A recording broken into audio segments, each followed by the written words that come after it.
Welcome everybody to Conversation with Jay. It's that time again. Let's go. Woo.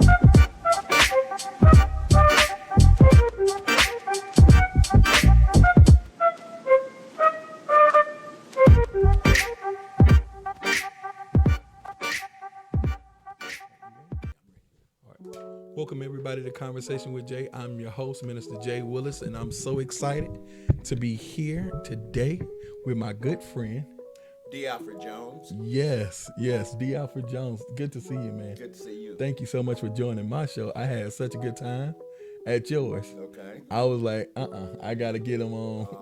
Yeah, and I've been looking forward to it. We had a few delays. Yeah, thank but God we're here today. The delay is not a denial. So There I'm grateful. I'm grateful for you coming to my lovely studio and just coming in and just embracing me with your presence, man, because you're such an encourager. Okay. You're such a uplifter, and man, ever since I met you, all you've been doing is pushing, and I was like, that's an amazing gift. A lot of people don't have that gift, man. So just introduce yourself, tell the people who you are and what you do. Well, my name, like I said, my name is David Jones, but professionally I go by D. Alfred Jones. As a writer, I've written under D. Alfred Jones, and I've done 4 books up to this point. My most recent book is a book entitled Compilations of Life and American Legacy. And the reason why I called it Compilation of Life is 3 books in one.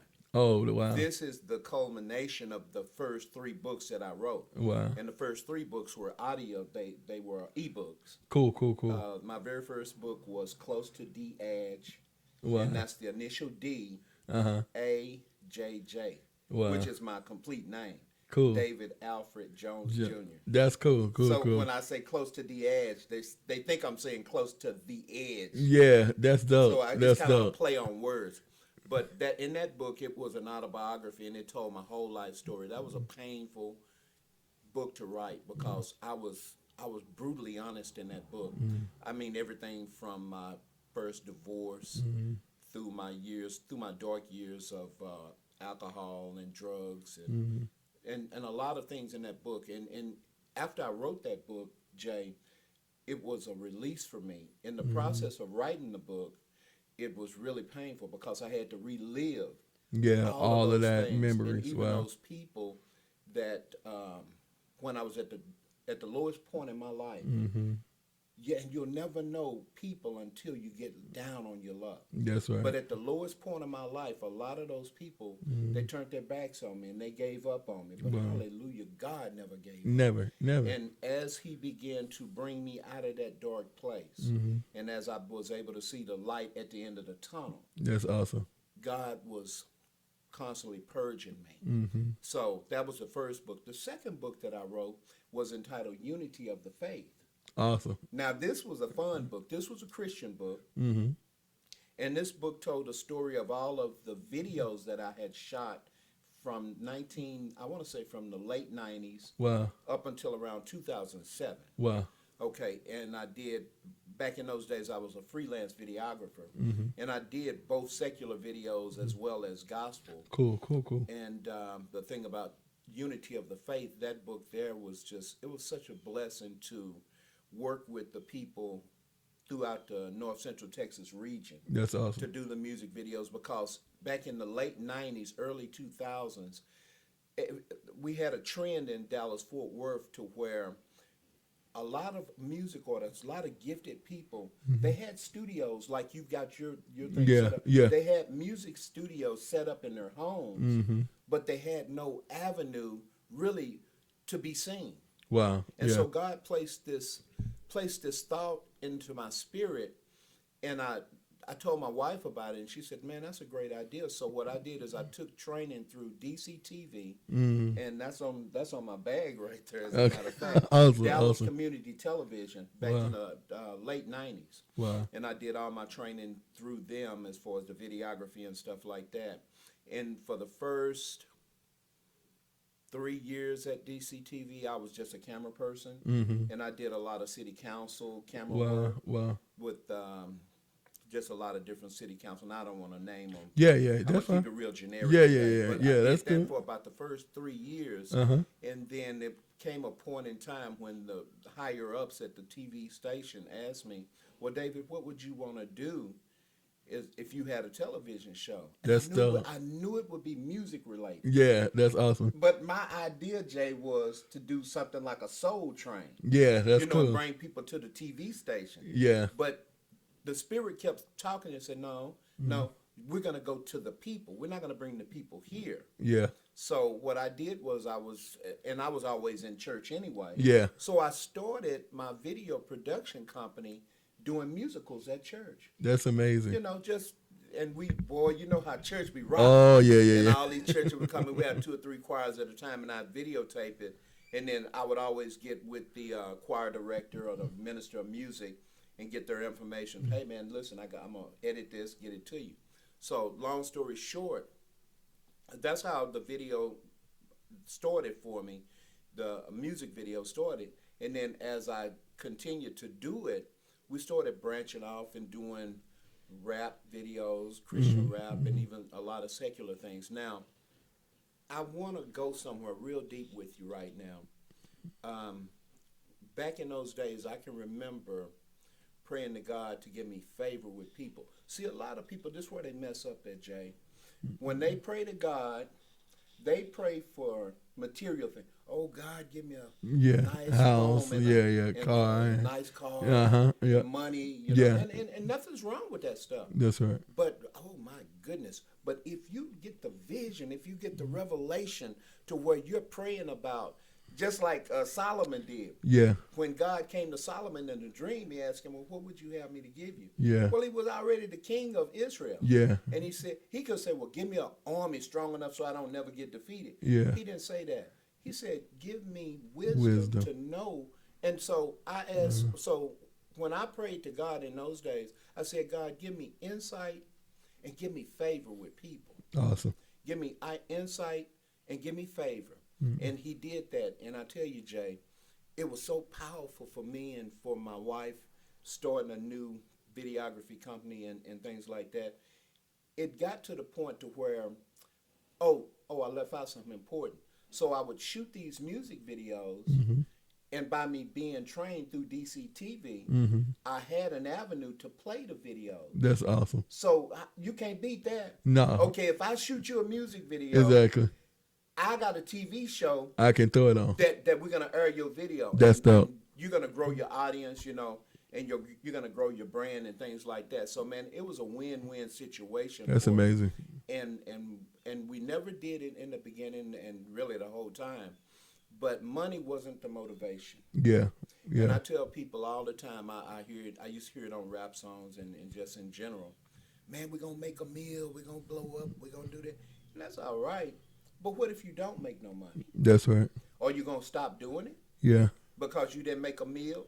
Wow. You see? And so my thing is, whatever you do in life, do it for the love of what you do. That's good. Find something that you enjoy doing and do it because you love it. Yeah. The money will come. Yeah. The prestige will come. The influence will come. Yeah. So back to the story, and we can go into another thing here in a minute. So I'm doing the videos. We're airing them on cable TV, and and it's beginning to gain a little ground. Yeah. And people are calling me. All of a sudden, I get a phone call from Latino guy. Awesome. His name was Jesse. And Jesse, "Hey, man, we see your television program, man. Oh, man, we love it, man. We want you to shoot a video."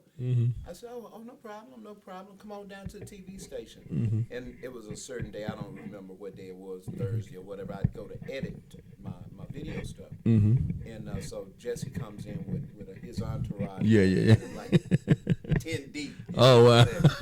And I'm sure the people at the station was like, Like, oh my whoa, God, is what's that- going on? But Jesse was really, really a good guy, man. And I started doing videos for Jesse. Mm-hmm. Okay, now he was a Latino hip hop artist. Mm-hmm. He was secular. He wasn't Yeah. church. Uh-huh. But anyway, so I started doing videos for Jesse, and it got to the point to where Jesse. Now, let me tell you something. When certain people like you, Yeah. they gonna tell their friend and About they you. gonna That's and right. Word of mouth got out, man, and I started doing so many videos. I started doing videos in Spanish, and I don't even speak Spanish. Wow. That's God awesome. gave me favor Yeah. with this group of people, and I'm doing music videos in Spanish, and man, God is just really blessing what I'm doing. And I did this one video for Jesse. It was entitled "Es Como Es," and I said, and once I did it, or as I was doing the video, I said, Jesse, what does "Es Como Es" stand for? What does that mean? He says that stands for "It is what it is." Wow. Es como es. Wow. It is what it is. And man, we did that video for Jesse and so many other videos. And God just really blessed that period of my life. I want to say from 2000 up until around 2007. Now, are you from here? You born and raised in? Born and raised in Dallas. That's awesome. Yes. That's wife, awesome. Born and raised in Cleveland, Ohio. Okay. Awesome. So, when you was doing the music videos, I met you by KNON. Right. Yeah, the internet station. So when did you transfer from the music videos Into the audio. into the audio side? Well, that's kind of actually the correct way to ask that question would be, when did I go back to? Oh, so you was already in audio. Okay.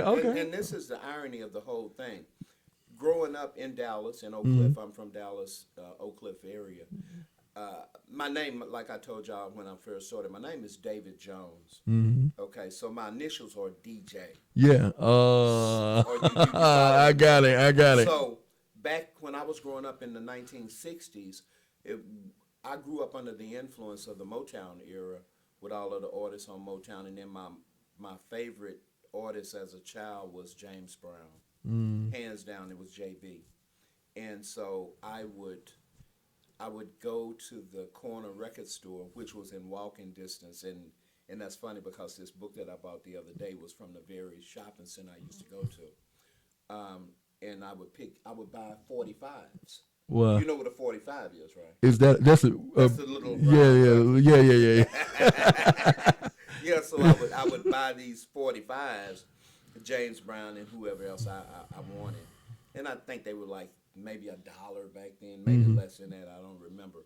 But so I was a DJ from way back. Wow. Yeah, I played those records, and even through the years that I was in school, we would have house parties, and they called me DJ the DJ.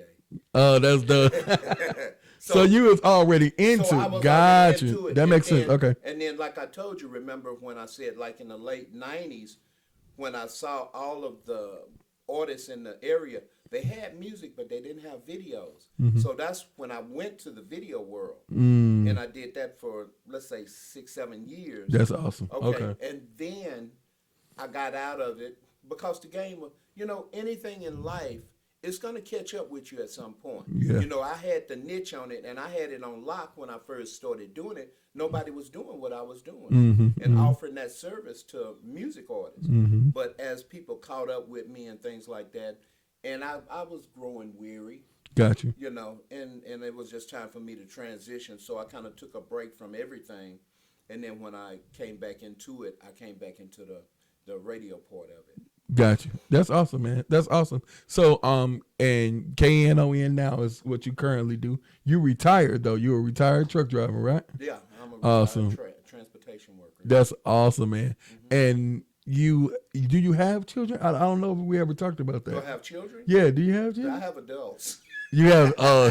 I'm sorry. I have grandchildren. And you know what? I can't. Shout out to his adults. I can't even call my granddaughter daughter's children. Wow, because they like my they're age. 13 and no, they're 13. Oh, okay. And, They and my 12 kids' now. age. Okay, Yeah, cool, yeah, so, cool. but yes, I do. I do have children. That's awesome, man. That's awesome. So when you was writing your books, we can jump back into that okay. because I really, like I said, I wanted to talk about your life and then what you currently do now, but what you're promoting and which is your books. How long did it take you to write compilations of life? Well, compilations of life didn't take any time at all because this is a compilation of those first 3 books. Okay, so you just mashed And I only them. told you about 2 of them. Remember, I Exactly. told you the first book was Close to the Edge. That's right. My autobiography. That was my life story. The second book was Unity of the Faith, which was talking about the video work with the gospel artists. And then the the third book is entitled Poetic Legacy. Wow. Now that's another thing that I do on the side.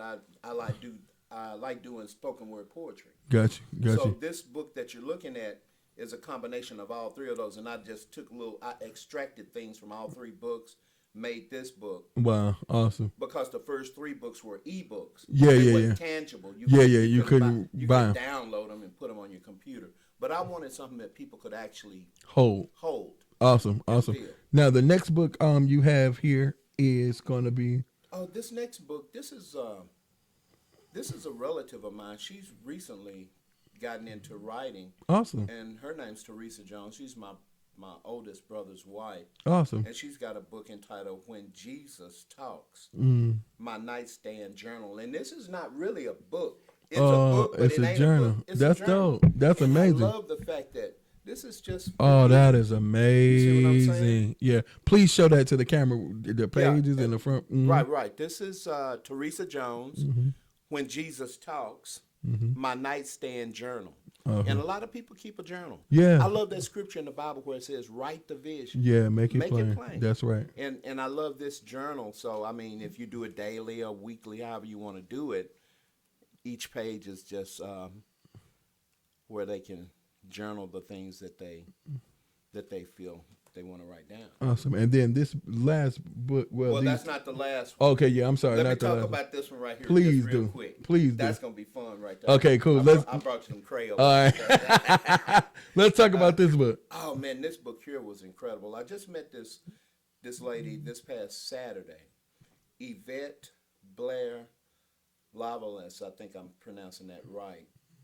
But we were calling her Dr. Blair. That was the easiest way to pronounce it. But the name of the book is Scrimping and Scrapping. Wow. The Hardships and Hustle of Women and Food Insecurity in Texas. And she broke it down for us, the people at the book signing. She broke it down for us as far as in our communities, in the black and brown communities, it's hard pressed to find grocery stores. And when we go shop, we have to go 5 miles, 10 miles. We have to go out of our community just to shop. And she kind of broke it down why it is. And actually, it's still a result of things that we have endured for generations. Things like government redlining. And I even said that we've moved into a subliminal sort of Jim Crow era. A lot of the stuff that they used to do on the surface has went underground. Yeah. And still happening, but hidden better. Still happening. But hidden better. Yeah, that's good. It's covert now. Yeah, that's good. And as she explained the things that in her book and all of I had never heard this term before.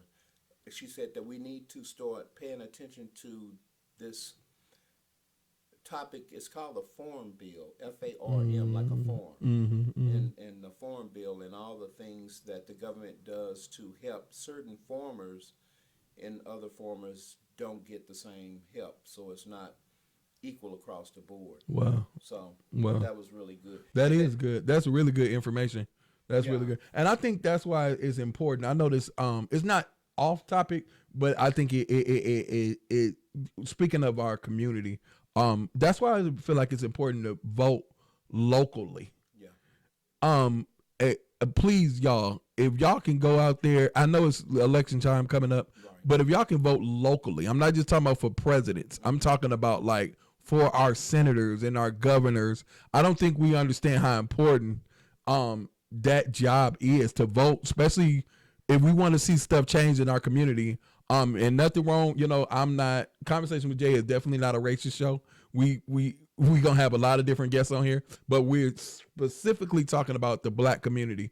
If we want to really see change, we need to get out there and vote for our senators. Learn about the people that's running for government. Will you agree with that? I totally agree. And not only vote for local candidates in your area, not only vote for them, go by their offices, learn them, know them, That's right. Yeah, get and write no. letters.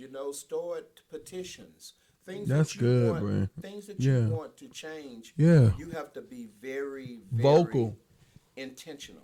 That's good. You've got to That's be good, very man. intentional about getting things done. Hold them, and a lot of times, I love the word accountability because once I vote for you, and if you notice during election time, and you're seeing it now, you see these signs all over the street. Vote Yep. for me. I'm going Yep. to do this. Yep. I'm going Yep. to do Yep. that. Yep. Okay, well, hold them to that. That's right. I voted for you. Now, Now I what? want you to be accountable for the things that you told me. That's good, man. So that's Yeah. really important. I was just when you was talking about that book and in our neighborhood, I was like, wow, that's a good, that's very important. Yeah, that's very important. So, D. Alfred, man, you encourage, you push, you motivate, you share everybody's stuff. You always pushing. On this show, man, what are some key words or key principles that you feel like will help these artists out here that's just getting started? People that want to write a book, people that want to, get into radio or film, but they just like, man, I'm tired. I want to give up. What would you say to somebody like that if they say, D. Alfred, do you have any words for me or advice for me when it comes to holding on to my dream? My first words of advice to an artist, and we're talking about music and things Both like worlds, though, secular, R&B, yeah. gospel. My first words of wisdom to you is 2 Timothy 2:15. You must study to show yourself approved. That's good, When man. you study your craft, Yeah. and that's why books are so important. A lot of people don't like books or don't like to read books. And I told Dr. Blair, I asked her the question on Saturday when I bought her book, this book right here. I asked her, did she have the audiobook version of this? And she said, not at this point. Well, if you buy my book, this You have both. Compilations of Life, now you got a choice. You can buy just the book by itself, but if you buy the audio book with it, Awesome. see, because a lot of people, they won't read a book, but they'll listen Listen to to a it. CD. Yeah, they definitely will. And so, one of my favorite books was The Measure of a Man by Sidney Poitier. Okay, and he had the audio book as well. So when I buy books, I buy the book and the audio book. Because when I'm in my car driving, I ain't got time. Yeah, I yeah. just if I'm stuck in traffic, I'm playing an audio book. That's awesome. So back to your question, I want you to study. If you study, then you got oh my God. Yeah. There's no power like knowledge, man. Knowledge is power. I was at a book signing a while back. Damon John from FUBU. Yeah. From Shark Tank. Yeah. I know he's And I was at his book signing. He Awesome. released a book Awesome. and had only a few minutes because a lot of people in line want to get their book signed by him. Now we're talking about millionaire, billionaire. Yeah, People yeah. at millionaire and billionaire status ain't a lot of time to waste with you. So when I got up to him, I asked him, I said, Mr. John, what would be your advice to me to be successful in this day and time? He said, number one, we live in a visual society. Everything the first impression people get of you is what they see. The way you dress, the way you talk, the way you react to what they say to you. If you're the kind of person that's cool under pressure and you can smile and when you want to frown, you're at a big advantage over people. Wow. Because people try to find buttons to push on you. And if they can't find a button to push on you, then for some strange reason, they start to respect you. Wow. I can't get to you. Wow. And that's really sad, but that's just the sad reality of the world that we live in. So back to what we were saying to the artists, you want to study first. Once you're comfortable in what you're doing and how you're presenting what you do, then you want to start to network. Gotcha. If you're an introvert, it's going to be very hard for you to do something public. Wow. If you're an introverted type person, Mm-hmm. you're gonna you can be real effective behind the scenes. Gotcha. But for me, I'm an extrovert. Yeah, I yeah, love yeah. people, Yeah, yeah, and yeah. I want to see and hear people because I feed off of even the bad people. Yeah, yeah. You know, I go to a church right now. I'm not gonna mention that, but at my church, you got a lot of difference of opinion, and I'm talking about from a political perspective. Yeah, yeah. And it's a lot of people I don't agree with from their political stance. Mm-hmm. And what God has done with me in this networking situation, He has it to where these people are telling, man, well, we believe this way and such and such. And I know I don't believe that, but you have to build up tolerance Wow. because they got a right to believe like they want to, That's even right. as outlandish or crazy as it may sound to me. Yeah, that's That's their good. opinion. That's right. That's right. You know That's what I'm right. saying? Can I go deeper? Of course.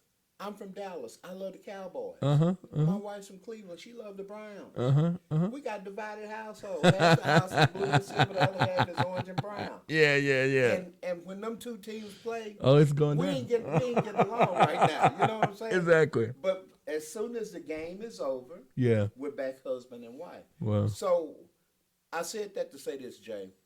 It is nothing wrong with you disagreeing about politics, about scripture, about whatever it is. Mm-hmm. But you got to find some common ground. And when the dust settles, can y'all still be friends? That's good, man. You see what I'm saying? And that's how you. That's why I'm gonna form it in the question because I know you. But for the ones that don't know you, I noticed about you. You got so many different nationalities as friends, and I know one of the reasons why you have that is because you built up a tolerance. But explain that to people that want to break out of just the culture of just having all black friends or all white friends. Explain that to people. Like, how do you diversify Yourself. yourself? It goes right back to study. Wow. And study everything. The foundation of life is study. Wow. You got to, because when I move into different areas and different people, different cultures, I have to study them.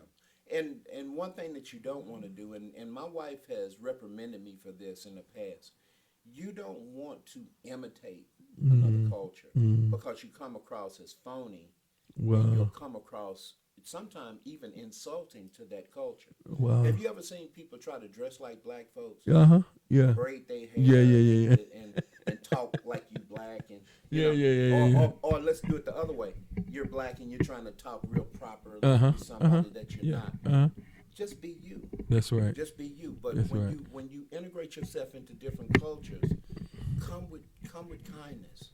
Yeah.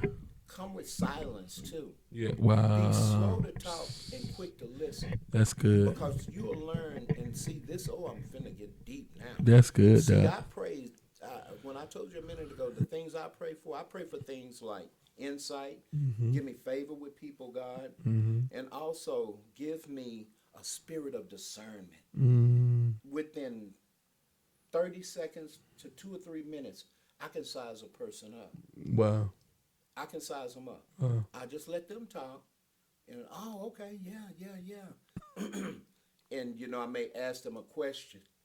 I may ask them a trigger question, something that will trigger emotion in them. If I ask them, what do you believe about President so and so, or what do you believe about the gas prices at the station? It's something that I can get emotion from them. Man, I can't believe gas is $5, man, this and that. And then they go into it, but you got to be listening because you're going to hear key things in what they're presenting to you. And then from that, you just say, oh, okay, so that's person feels this kind of way about that. And it's just learning and studying people. Awesome. And so I run with a lot of different type people, different cultures, and I fit in pretty much everywhere that I go. Yeah, you do, and I appreciate that, man, because I'm like, starting this, I don't want it to always just be, our people. You know what I'm saying? I want it to everybody. And my vision is that, but I always wanted to learn, go back to what you're saying, listen and learn about how to cross over into those networks. So having you on the show really helps me. And I just appreciate you for being my friend, man, because it's like you met me and you was like, this I like this guy, you know what I'm saying? Yeah. And I really do I want you to know face to face, not over the phone. I want you to know I appreciate you, man, for real. When I first met you at the Christian Lounge, I watched what you were doing out there interviewing the people, and that was my very first time being at that venue. Now, when I first met Vince, it was in this area where you live. Yeah, down the street. Yep. Right up the road. And that was before COVID. That was pre-COVID. Yeah. When I met him. But anyway, so when I met you that day, I was watching. I'm observing. I'm looking at everything. I love the little venue, how it's set up, this and that. And then I'm watching you interact with people. You got the gift of gab, and your intellect shines. Well, you see what I'm saying? Yeah. Iron sharpens iron, and I knew that you and I could connect if we ever had a chance to connect and stuff like that. So I think that was one of the attractive things that attracted me to what you were doing. Awesome, man. Thank you, because you got a lot of wisdom. And literally, my mother used to always say, if you want to get somewhere, sit around with people with wisdom, man. So thank you, y'all. This has been Conversation with Jay. Follow me as I follow Christ. I'm gonna let D. Alfred Jones have the final words, man. You can say whatever you feel in your spirit before we wrap up, man. Whatever you want to share with the people, you can say it, and then we gonna go ahead and wrap it up, man. Go ahead. Okay. Well, people, let me tell you. First of all, I want to thank Jay for this opportunity today. I don't take this lightly. Everything is orchestrated through the Most High God. Yes. And I want you to know something in the scripture. Matthew 21:21, Jesus said, if you have faith and doubt not, you can speak to these mountains and tell them to move out of your way. I want to tell you something about doubt. You got to get to the point in your life where you believe in yourself.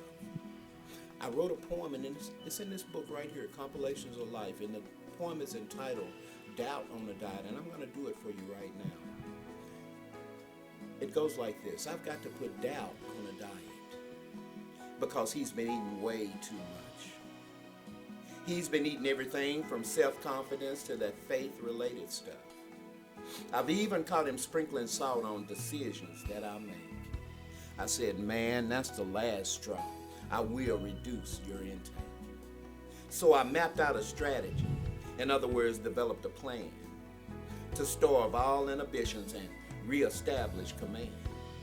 But doubt wasn't trying to hear that. He said I wasn't sincere. But just in case I meant those words, he's calling his cousin Fear. Now Fear, when she made her arrival, said, I'm not in no good mood. What's all this talk that I've been hearing about you won't give doubt food? You've been feeding doubt since high school. Or maybe even before that. Your hopes and dreams are skinny. But look at your doubt. He's fat. And therein lies the problem. I told Fear to her face. You make it sound like doubt's my friend. You both are out of place. You've held me back from growing, and you've staggered my success. Fear said, we only made suggestions, mister. You did the rest. Wow. I hate you both. Believe this. With everything I've got. Doubt smiled at Fear and reminded her that he ain't got a lie. No doubt you've been successful, influencing my past. But no doubt this won't continue. Today I start your fast. Your full course meals are over. And tell your cousin Fear that courage called me earlier, and he'll be over here. What's wrong, Doubt? Fear? Are you leaving? So you're walking out the door? That's right, she said. Now you tell Courage we don't live here. Peace and blessings to all of y'all.